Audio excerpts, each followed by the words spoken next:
মোৰ গাঁৱৰ ঘৰৰ দীঘলীয়া পদূলিটো আহকচোন আপোনালোকক দেখাওঁ। আৰু মোৰ ইয়াতেই শৈশৱকাল পাৰ কৰিছিলোঁ। ধূলি বালি খেলি ইয়াতেই ডাঙৰ দীঘল হৈছিলোঁ।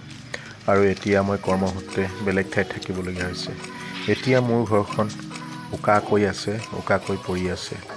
আৰু দেখিছেনে মোৰ দীঘলীয়া ঘৰৰ পদূলিটো দেখিছেনে? এতিয়া মোৰ ঘৰখন অকলশৰে আছে। মই মাহেকে পষেকে মই গৈ থাকোঁ, নোযোৱা নহয়, দৰ্জা খুলি থাকোঁ, চাহ তাহ বনাই খাওঁ, কিন্তু থকাহে নহয়, কাৰণ মই বেলেগ এটা ঠাইত থাকোঁ নহয়। এয়া দেখিছেনে মোৰ গাঁৱৰ ঘৰখন বৰ্তমান বন্ধ হৈ আছে। আৰু এতিয়া সোমাই নেদেখাওঁ আপোনালোকক, পিছৰ পৰে কেতিয়াবা দেখাম। এয়াই মোৰ শৈশৱ পাৰ হৈছিল, শৈশৱ পাৰ কৰা ল'ৰালি চোতালখন আৰু ঘৰখন। ধন্যবাদ।